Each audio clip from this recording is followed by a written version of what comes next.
Okay.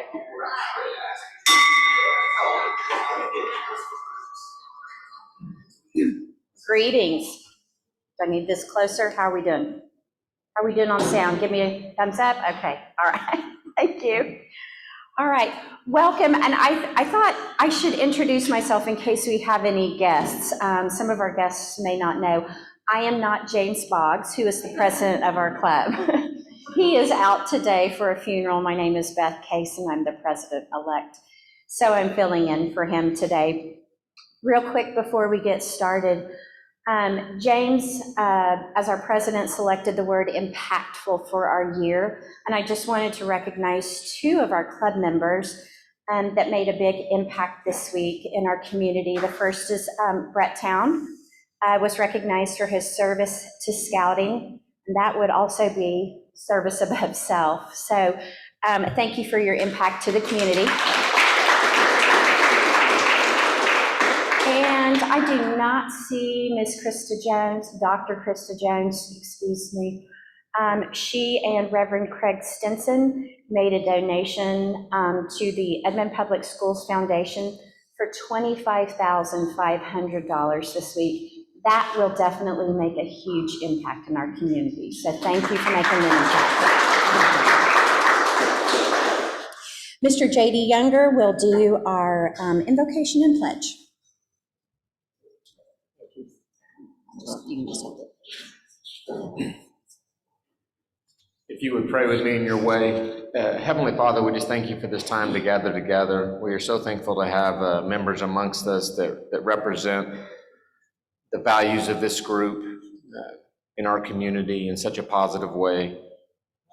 We would just ask that you would soften our hearts and let us not take that for granted, to know that we must wake every day and commit to you and take the blessings that you've given us and share those with others.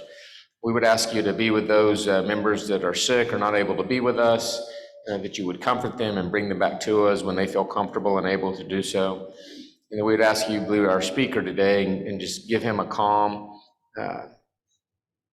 sense and ability and words to share what he has to share for us. I ask these things and you to bless the food to nourishment of our bodies. In Jesus' name, I pray. All right, let's pledge. I pledge allegiance to the flag of the United States of America and to the republic for which it stands, one nation under God, indivisible, with liberty and justice for all.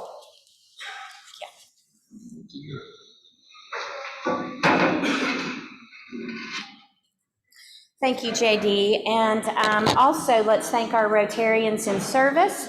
David Osborne was our greeter today. Let's see, Hunter Cottle was our registrar. And then JD, and as always, I want to thank Jessica and Andy for doing Zoom. Always thank them. And Allison for keeping us straight back there. Let's give them a round of applause. We're going to switch things around a little bit. Our Sergeant at Arms needs to take off, so I think he's going to find himself. So we're going to switch things a little bit and do Sergeant at Arms right now.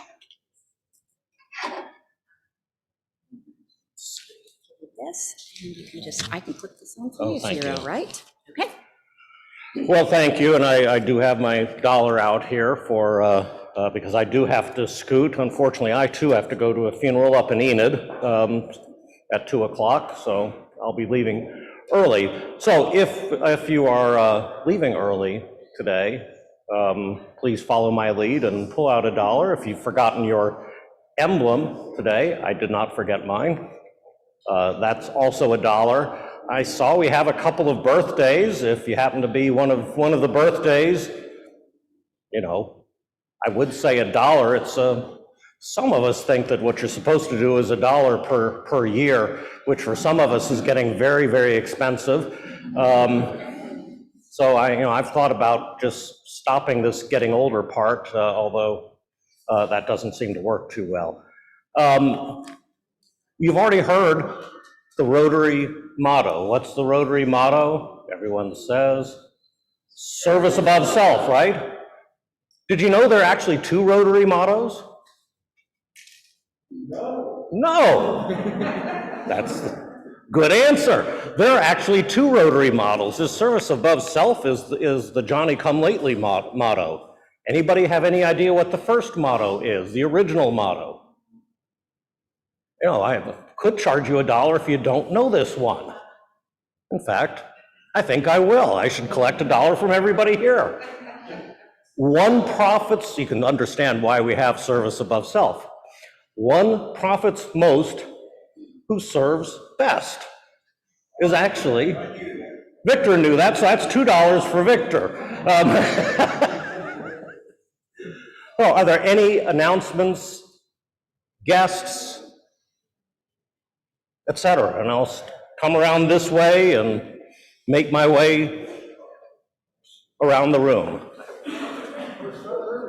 Please keep in mind, we will officially kick off the Thanksgiving basket drive benefiting Summit Middle School.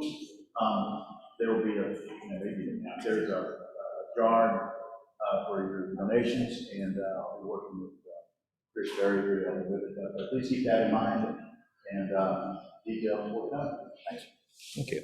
And by the way, if I crowd you while you're making an announcement, it's so that this microphone will pick your voice up, because we have all those people who are visiting, are here today via Zoom.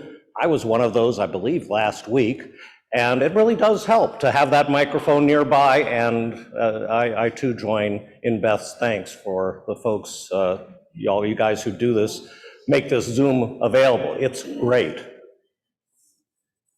I did want to say thank you to all the Rotary members who came to the Boy Scout breakfast yesterday. It really moved me, and thank you so much for that support. Missed last week, my daughter-in-law's water broke about 10, so we had to start taking care of the kids. But on Thursday morning, grandson was born 3 weeks early. But he was 21 inches long, weighed 8 pounds, 10 ounces, and had a 14-inch head. So 3 weeks later would have not been good. But Keller Charles Town is now in the world. Thanks. Congratulations.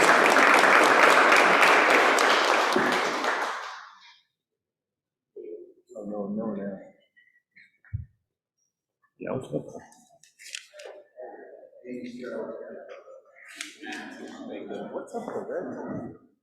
I don't know. Streller wants to know what's up with the red tie, but I do have it balanced with an orange watch, so I'm going to a funeral. It's funeral. It is sad. Orange doesn't work at a funeral. It's a sad day when you were red. Exactly.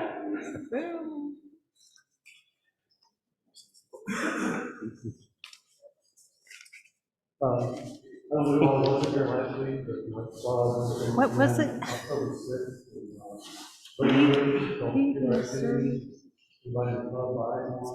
He serves. I'll send it to you.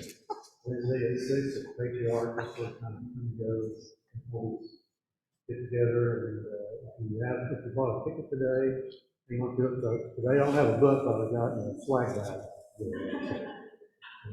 Thank you.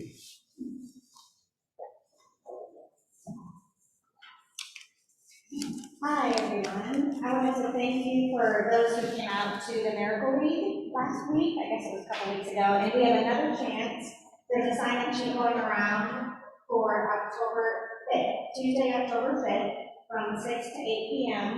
And we had about 10 volunteers last time, so 10 people is great. We really appreciate you coming out. We get to just help field the balls and help them during their game at Miracle League out at Mitch Park. And I have one other opportunity. How many people here have a truck or a car that would fit a bike? Okay, so those of you, if you're interested, you get to be a SAG volunteer. And SAG means support and gear, and that is for the Cycle 66 bike ride that's happening in November. So there's a sign-up sheet that explains it, but we do need 3 people, if that's possible, from Edmond Rotary to do that fun job. Thanks.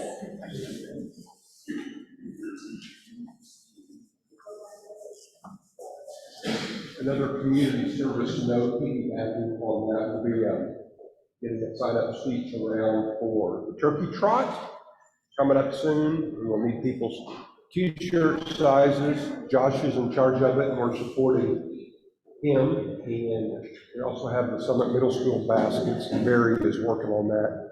That's coming up the Thanksgiving time period as well.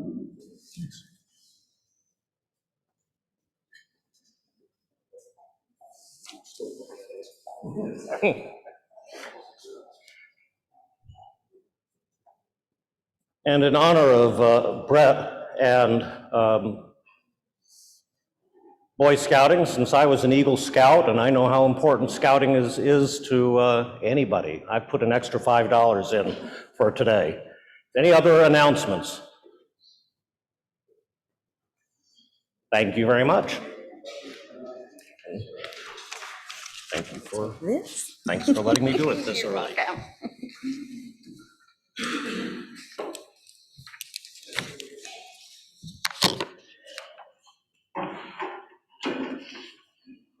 Thank you, Andy. That's a fistful of dollars right there. So thank you for your service today too. Let's say hello while Jessica's still standing. Let's say hello to our friends on Zoom today. Barbara DeMaio, Christine Meredith, Randall Knowles, Ray Hibbard, Shannon Price, Tom Johnson, Kathy Reeser, Steve Conkin, Linda Moss, and Victoria Caldwell. If you'll wave and give them a big hello.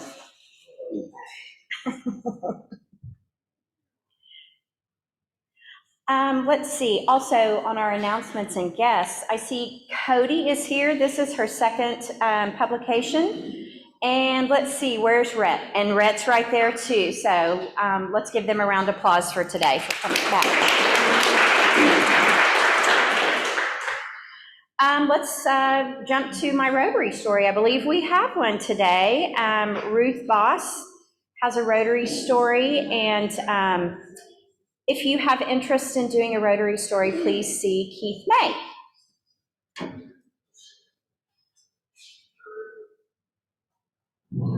My name is Ruth Moss. I'm not a founding member of this club, but I came shortly after that. So I've been here since the early 90s. I had started my own real estate company about the same time, and I was president of the chamber. And Kathy McCoy, who was the sales manager at OMG, invited me to come. And I thought it would be a great opportunity to meet a lot of people outside of our real estate circle. And it's been a wonderful experience. I've enjoyed it very much. The thing I like most about Rotary is how generous and kind they are, because they do so many things for so many others. Most of the things started because a member was out in the community and saw a need, and they came back and we worked on that. One of those was Ernie Watering was a local pastor, and his wife Nancy was principal at the Ida Freeman School, and she shared with him some of the needs the students in the school had. So we adopted that school, and that's been many, many years ago, and we've been very faithful with that. All of us have been Rotary readers, and we've always been able to have a reader in every class. And it's been a wonderful experience when you open the door and they're so excited to see you. You know, it's just great fun. One of their teachers got them all playing chess, and they did a really good job of it. They loved it. They practiced after school, and once a year the Rotary members had lunch over there and played chess with them. And the kids loved it, and they beat the socks up out of me every time. And they were so funny because Steve Carter was telling me about one little girl he was playing with, and she was looking at the Rotary person next to her, and she kind of shook her head and turned to Steve and said, "He's dead meat." So it was just a great lot of fun. It's been wonderful for the experience of getting to know a lot of people and working with the people in the community who have participated. And it's good that they recognize that we are a caring and giving group. So it's just been a really good experience for me. I made really good friends here, and it's just nice to part of it and share with others.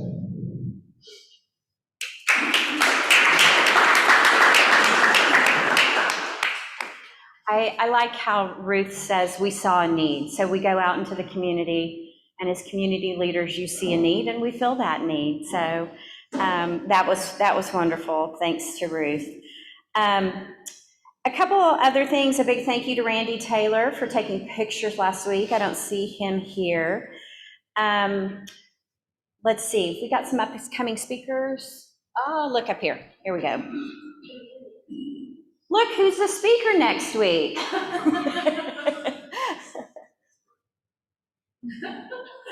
We've got a lot of great speakers coming up, James included. So anyhow, we've got a lot coming up. I just want to piggyback on what Jennifer said about Buddy Night for Miracle League. Listen, if you want to see Krista Jones high five every single kid on the field, I might do a little dancing again with the new sound system. It is definitely worth coming out. I promise you your heart will be fulfilled for coming. So, and you can see in your bulletin, we've got a few more volunteer opportunities. Like Jennifer said, Route 66 is coming up, the Thanksgiving basket donations, and then Turkey Trot. Josh will be coming around getting everybody to help with Turkey Trot. So again, community needs that we can fill. Let's see, we've shuffled things around, so I think we're ready for Andy to introduce our speaker today.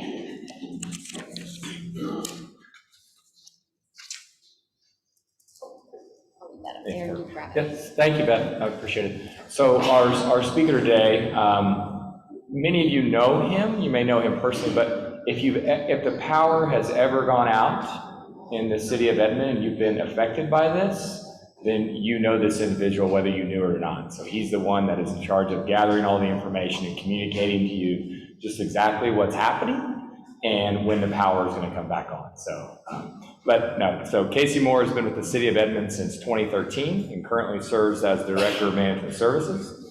He is responsible for leading the team that creates and coordinates city communications with the public, including media relations, social media, video, website, graphic design, and special events. And previously, he spent nearly a decade working in higher education. He's also a resident of our community, and I know he lives just basically a driver and a pitching wedge away from here. So he lives in Edmond with his wife, Jessica, and children, Riley, Briggs, and Becca. Please join me in welcoming Casey Moore.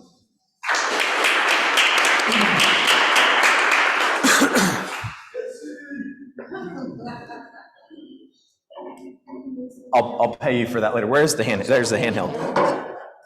My goal is to walk around as much as possible and make Jessica work and not get to eat her dessert. So, no. Andy, thank you for that introduction. I was afraid that you were going to say if your power has ever gone out, it's Casey's fault. That is not the case. It's Jessica's fault. Yes. So, no, I appreciate you having me here today. I have had the opportunity to speak to this club several years ago. I've spoken with some of the other Rotary clubs. In fact, as I was sitting here, a couple of little Rotary things that have been impactful to me popped into my head. I noticed the RILA logo.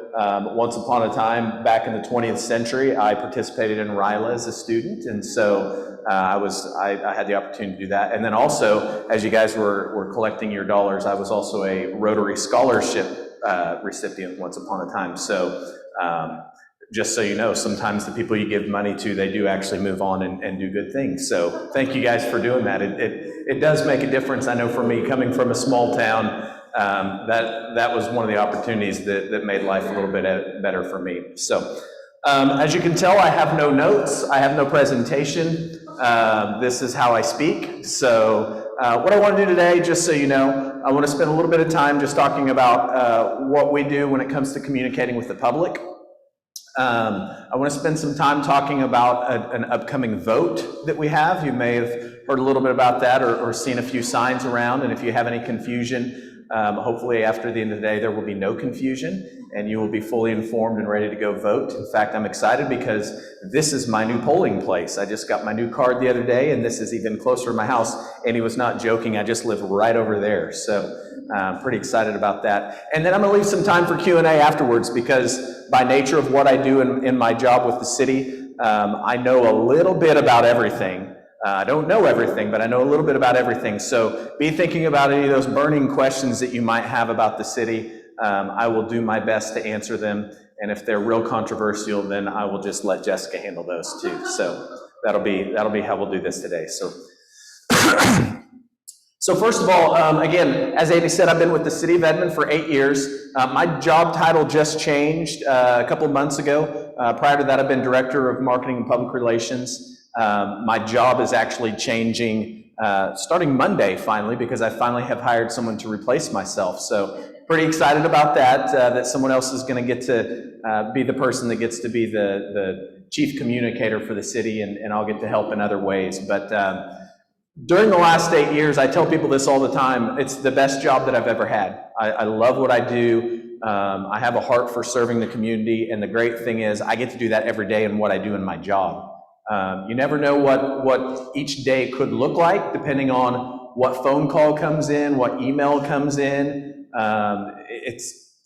For me, it's awesome, because if I had to make the same widget every day, all day long, I know some people are wired that way. I'm not wired that way. I love the challenge of getting to do new things and getting to solve problems and face new challenges on a daily basis. So as Andy said, what we do as the Marketing and Public Relations Department for the City of Edmond is we try to get as much information as we can out to as many people as we can, because we want all of you in the community to know what's going on in your community. Excuse me.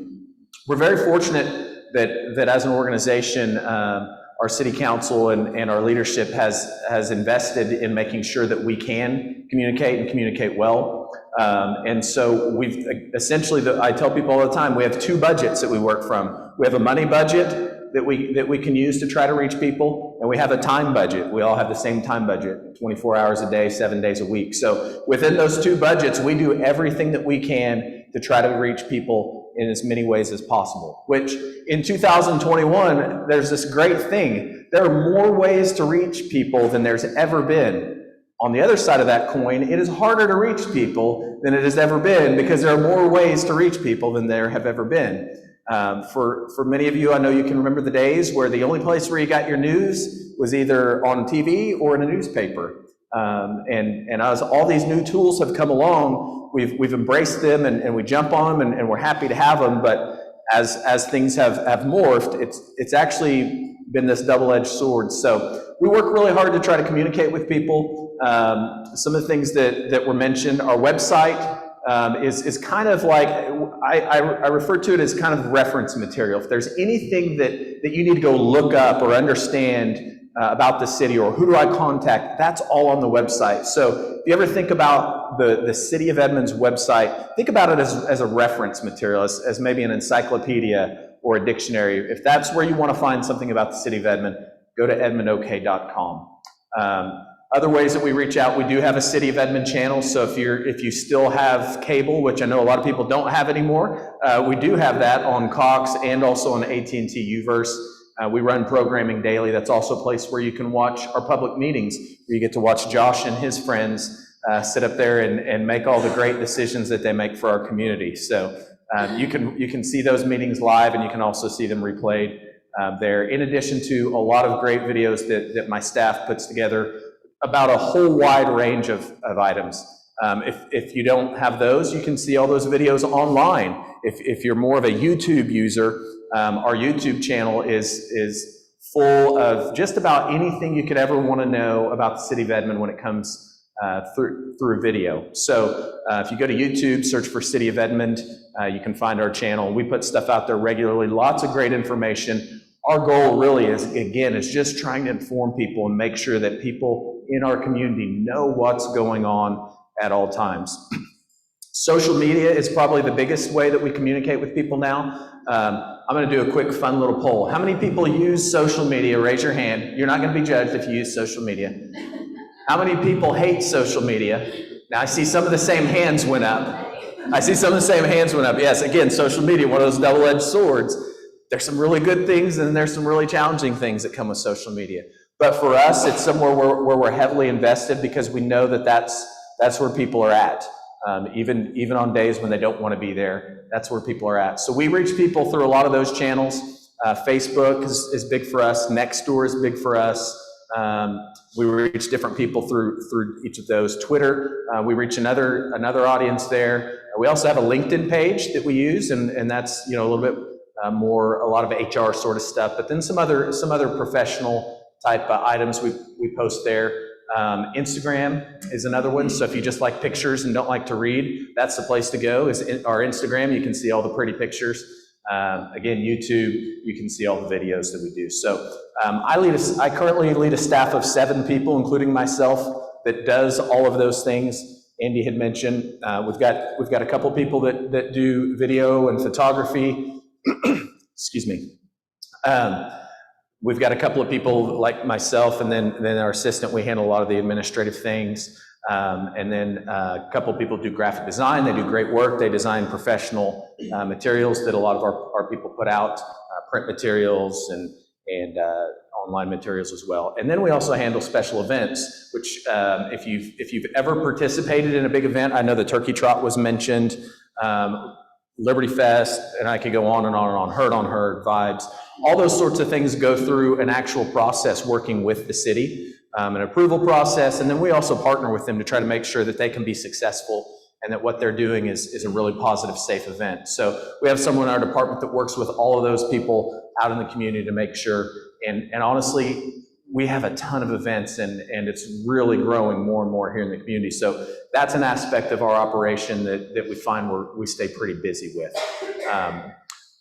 Media relations, that's been another big piece of my job. And so for some of you all that I've not had the pleasure to meet, you may have seen me on TV or somewhere else, just with some sort of little soundbite, however they chose to edit me that day. And hopefully it was in a positive light. But I've been fortunate for the city. I am the point of contact for all of the media, which we get more media coverage than we deserve. And I don't know why that is, but I have my theories. I think one, all the TV stations are real close to us. They're all in far north Oklahoma City. So they like to cover Edmond more than they should. A lot of them live here. And then third, I like to also think it's because we actually work really hard to try to get them what they need. That's definitely a partnership. I know a lot of times people look at the media as the enemy. They are our partners and they are our community members, and we try to work really hard to make sure that they get all that good, clean, accurate information. So that's enough about all that because that's pretty boring. So next, I'm gonna make sure I stay on time here. We're good till 1 o'clock, is that right? Okay, perfect. I wanna spend a little bit of time. We do have an upcoming local election, and that is on Tuesday, October 12th.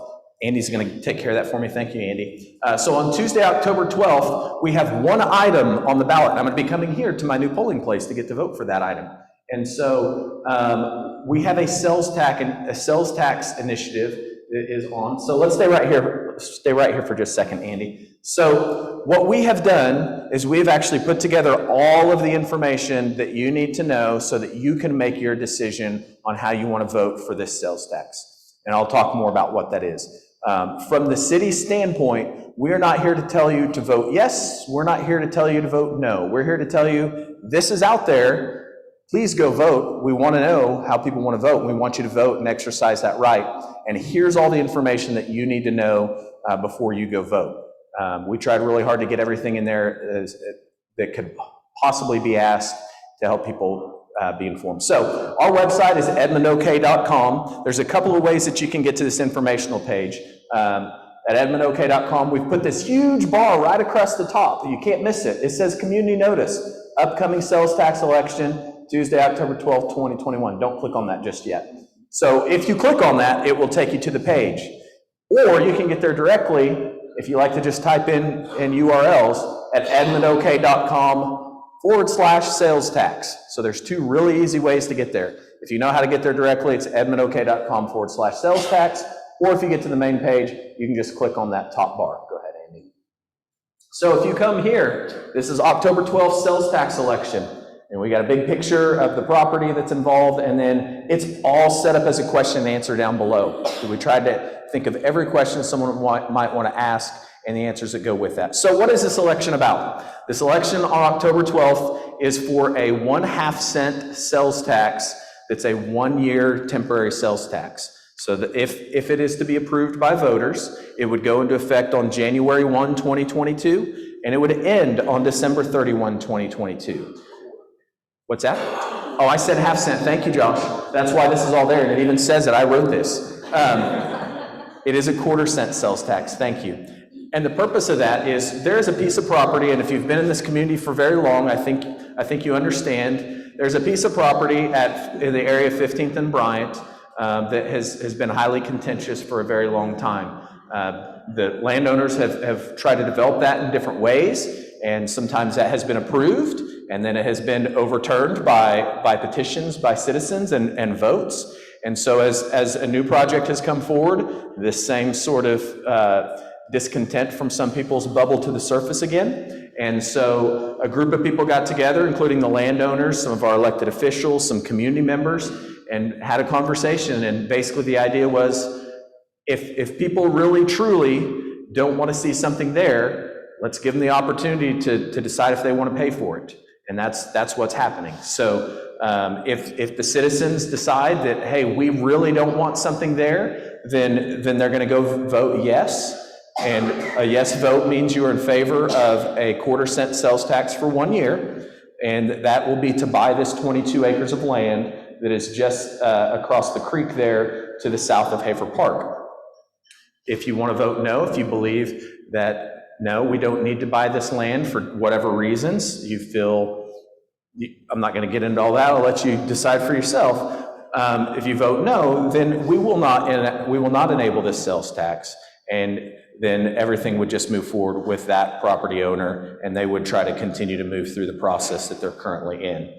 It's way more complicated on that side because of some things that are held up in courts right now. On the other side, it's a little more cut and dry. If there's a yes vote, we will raise this money. We will go buy this land for an agreed upon price. So what does that mean? So there's 22 acres there. The agreed upon price is approximately $4 million. A 1/4 cent sales tax over 1 year will raise $5 million. In the not proclamation, what's the word I'm missing, Mr. Murdoch? Proclamation's okay. I had checked with legal there before I said the wrong word.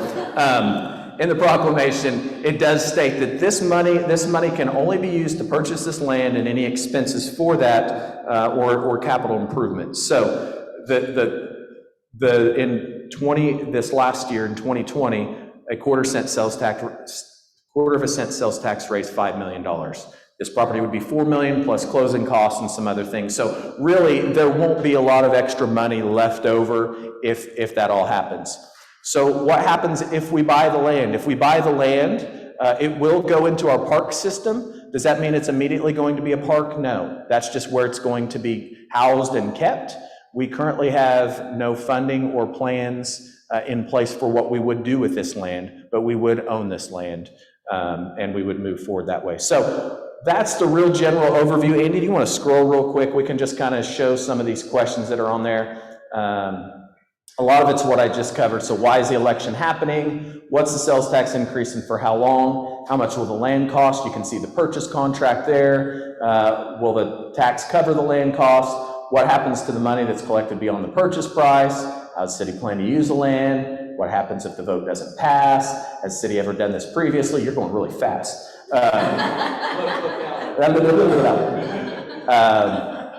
Has the city ever done this previously? Will this make our sales tax higher than others? That's something we haven't touched on. It'll raise our sales tax from 8.25% to 8.5%, which actually is still the lowest in the metro area during that, because we do have the lowest sales tax rate currently. What will the ballot language say? That's there. And then how do I vote? We've actually passed the time where you can register if you're not registered already, but it has all the information there. So that's basically the real quick overview. If you want to learn more about why there's a group out there saying vote yes, you can find that out there. If you want to learn more about why there's a group saying vote no, you can find that out there too. As a city, that's not our role. We're not going to jump into that. we're going to let you all be educated and go out and decide for yourselves. So that's really what I wanted to cover, and I wanted to leave lots of room for Q&A for this topic or any other topic that you want. So, and I'm going to make sure and repeat these for our friends on Zoom. So let me come back here and get your question, or you could just tell me and I'll repeat it. Go ahead, sir.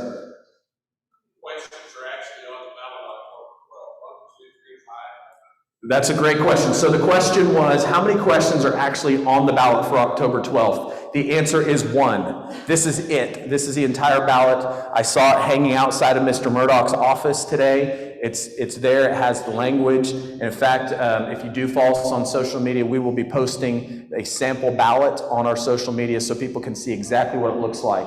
So this was the language itself, and there's the language that'll be on there for the proposition, and it's yes for the above proposition, no for the above proposition. But we will put a picture of the actual ballot on this website. We'll actually replace that soon, and we'll put that on our social media as well. Thank you. Good question. Yes, ma'am. Does the 0.25% pay for the election? We had to pay for the election up front. Andy, are we not necessarily, because if it doesn't pass, then we paid for the election anyway. So we had to pay for it up front. Now, whether or not we want to try to recoup that on the back end, I don't know if those discussions have taken place yet. Good question. Yes, the election cost is approximately $30,000. Thank you. Good question. Yes, ma'am. I don't have a question, don't repeat it, it's just a comment. I've been with the city for 11 years, going on 12 next year, and before my pre-Rotary lifetime, I actually worked with the marketing department with Casey for a short period. Some people like to say I trained him. I was the interim director before he came on. I got to hire him, so he owes all his fame. All of the above. All of the above. But really, everything that department does, I worked in that department for 4 years before I moved over to electric. It's actually grown, and they do way more than we ever did 8 years ago, and a lot of that we have to owe to Casey. So I just wanted to give a comment. I'm not necessarily happy about not getting to work with him as much, because as Edmond Electric, they do all of our communications for outages and anything like that. So I'm apprehensive about working with someone new, but I know I can always come to Casey's office if I need to. But anyways, I just wanted to say he's good at his job because of me. Well, thank you, Jessica. I will leave a $20 bill under your windshield wiper on the way out. Very good. Yes, sir. What will the city or the residents allow in that spot, that space, if the election is not? So the question is, if I understand correctly, if the residents choose not to buy this land and the landowner has it, so currently, City Council has approved rezoning for a development that is mixed use. It has a residential component and a retail component. If there's a no vote, that has been passed. There has been an initiative petition to overturn that. That's currently the legality of that petition is currently tied up in the courts between the petitioners and some other folks. Depending on that court case, that will decide how that moves forward. If the petition is allowed to stay, then that is not, and we don't buy the land, then there will be another election to let people decide whether they want to overturn City Council's zoning or not. If the zoning is not overturned, then they can move forward with their development. If the zoning is overturned, then it reverts back to what it was before, and then the developer would have to try to do something within how it was currently zoned. Very complicated, I know. So yeah, it's a messy thing, and it's been that way for about 20 years or so with that piece of property. Good question.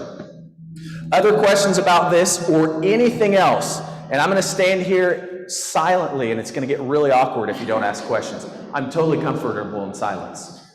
Yes, ma'am. Can you give a little overview of what's going to happen to the Stevenson Park area?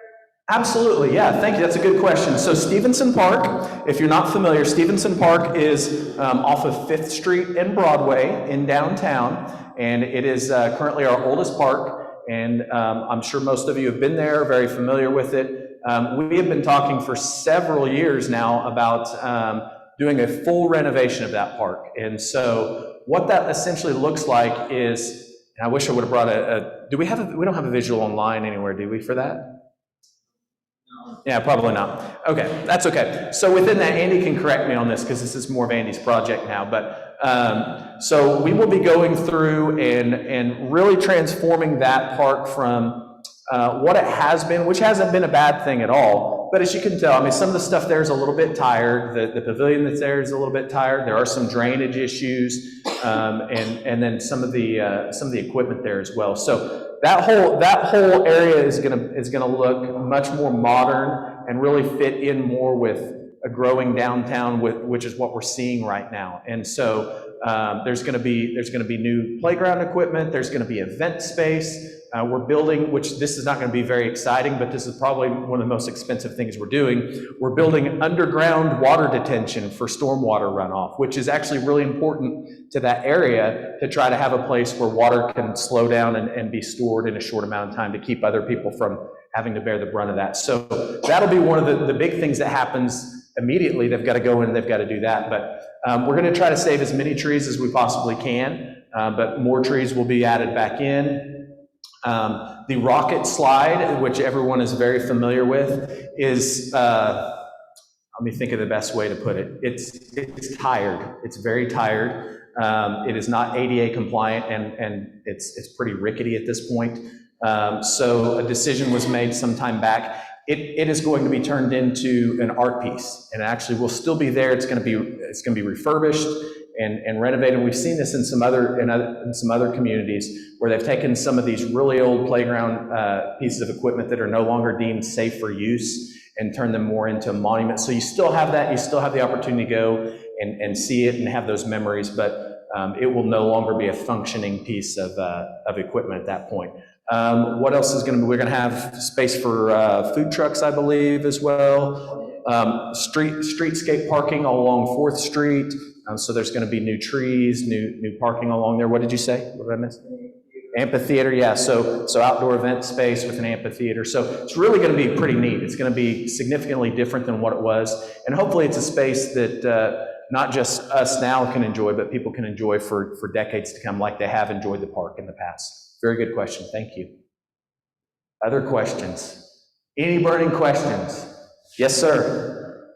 Heard anything out of ODOT on the frontage roads or the project? So the question is, have we heard anything from ODOT on the frontage roads? So if you're not aware, we have been working with the Oklahoma Department of Transportation along I-35 to take our frontage roads from 2nd Street all the way to Memorial that currently are 2 lanes, two-way traffic on each side. Those are going to become one-way traffic, 2 lanes on each side, and there's going to be turnaround bridges that are built at every major intersection, which actually makes it faster to get from one side to the other, depending on where you're needing to go. What we found in recent years, especially with the development between 2nd Street and 15th Street, with Sam's and honestly Chick-fil-A, it's incredibly dangerous to try to get in and out of there. But then also, just with the amount of people, especially in the evenings, that are coming home from work in the downtown area, traffic backs up quite a bit onto the highways at times. And so it's a big safety issue. So it is in ODOT's 8-year plan. We've been working to try to get that moved up. I believe it's maybe the start of that's in 2025, but I'll be honest with you, we have meetings with state and federal folks almost monthly now, and that's number 1 on our list. If there's any way that we can get additional funding or priority to get that done, that's the number 1 thing we are trying to get done. And that's going to be a huge change for our interstate, but it's really going to be a very significant improvement in safety and traffic flow out there. Good question. Other questions? Yes, sir. Jennifer Seaton's here. Tell us about your role with Visit Edmond. Jennifer Seaton. So my role with Visit Edmond. So as part of my job, I get to work with Jennifer and her folks out at Visit Edmond, and they actually are doing a fantastic job. We brought Jennifer on has it been 2 years now? God, what a great 2 years it's been. It's been 2 great years since Jennifer's joined us, and I'll be honest, she has transformed what that department does and how they do it, and those folks are really doing a great job. especially during the two most difficult years when it comes to travel and tourism that we've seen in any of our lifetimes, when basically everything shut down. So it's amazing what they're doing. We've got a lot of stuff going out at Arcadia Lake. We've got we had a visioning process. We've got a master plan that's coming. Arcadia Lake saw massive use increase when COVID hit because everyone was trying to get outside to find things to do. And we learned a lot about our lake at that point, where our deficiencies were when we had a lot more people than we've ever seen out there. So that's just one of many things. We're doing a wayfinding project to help travelers and local people get to key landmarks throughout our community. So in the coming years, you're going to see new signage coming up and new digital tools to help people find key places within our community. That's something that we've never had before. And one really cool thing that just happened today that I'll share, because I could go on and on about what Visit Edmond's doing, is the Oklahoma Film and Music Office. We officially became a certified film-friendly community in the state of Oklahoma, and essentially that means we've gone through this process to make sure that everything that a film company would want to know before they would come and film in Edmond, they know, and we are ready to work with them. One thing that we saw during COVID as well, we've always had things that come here and film, things that people don't even realize. There are always people coming here, and they work through our special events office that are coming here to film things maybe for this show or for this show.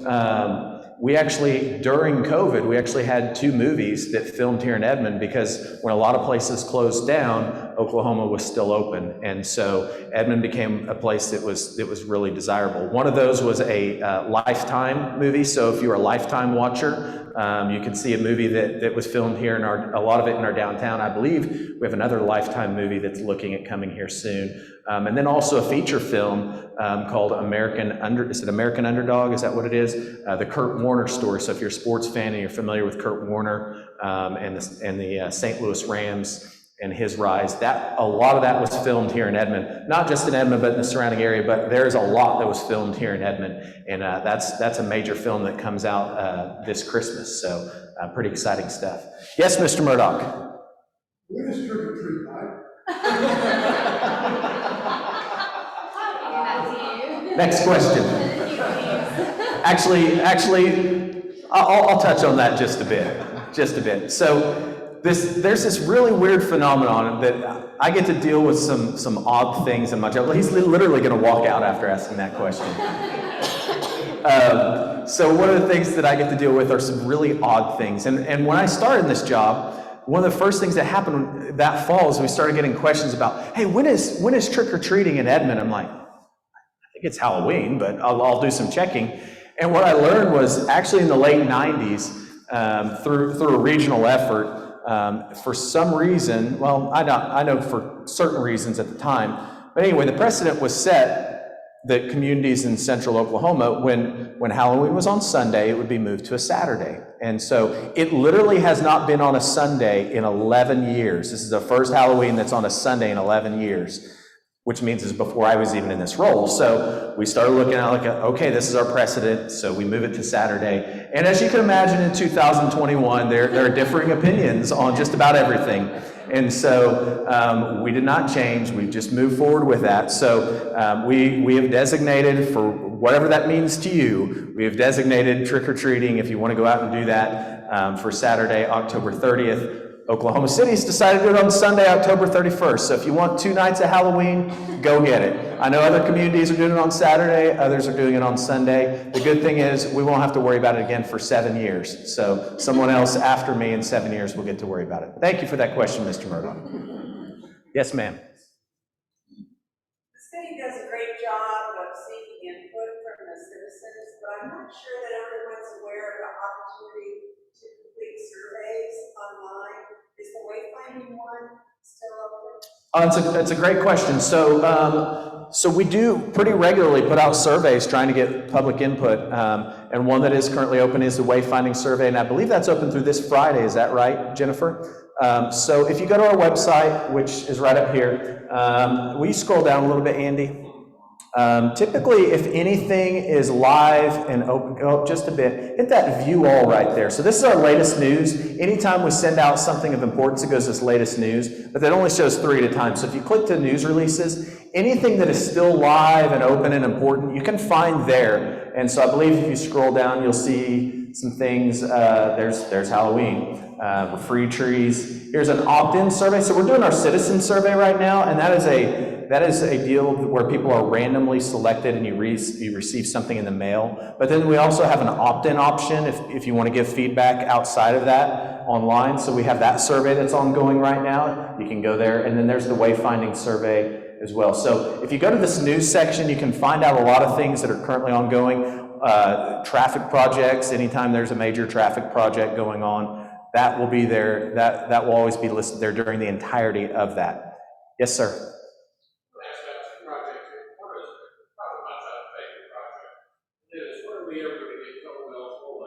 What's the status of that?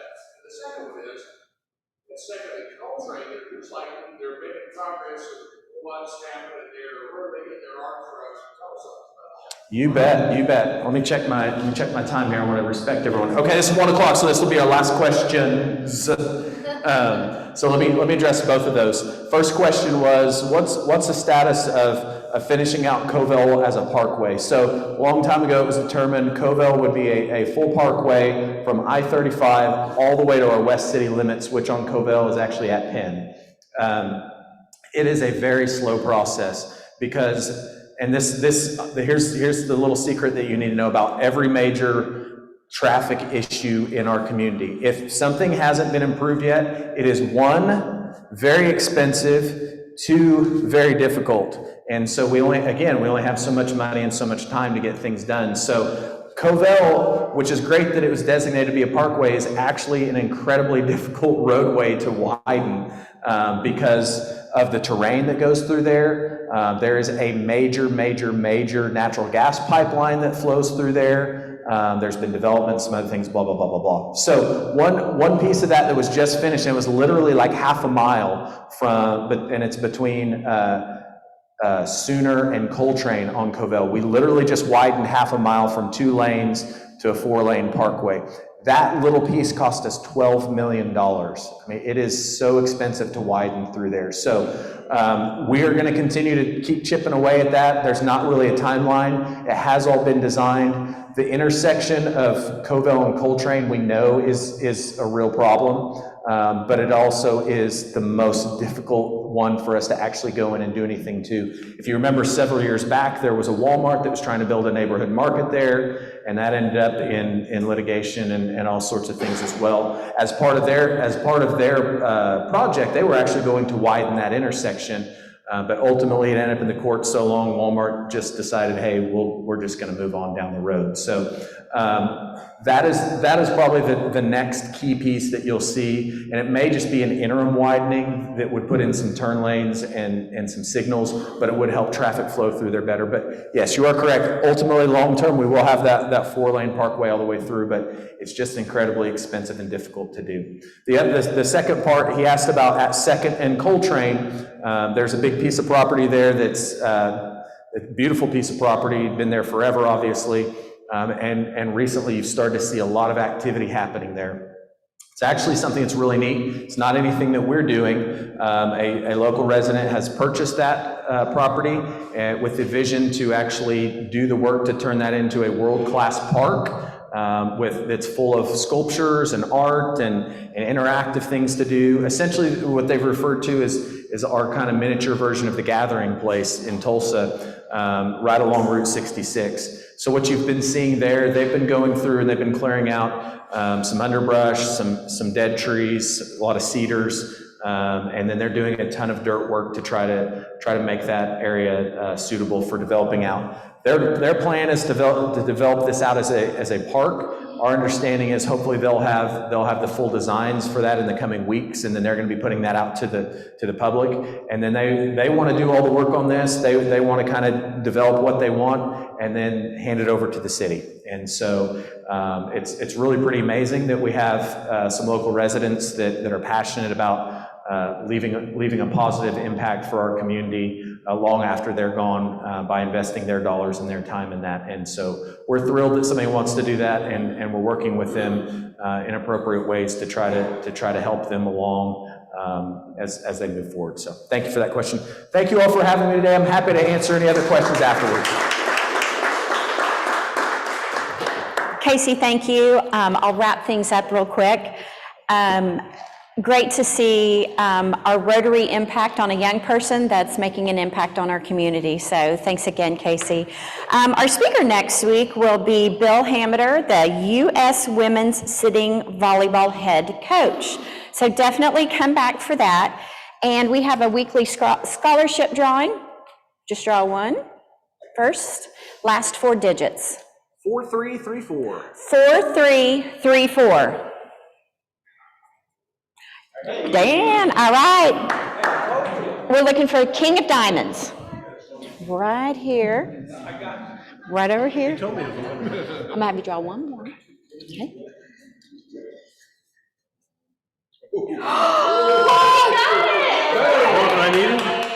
King of Diamonds.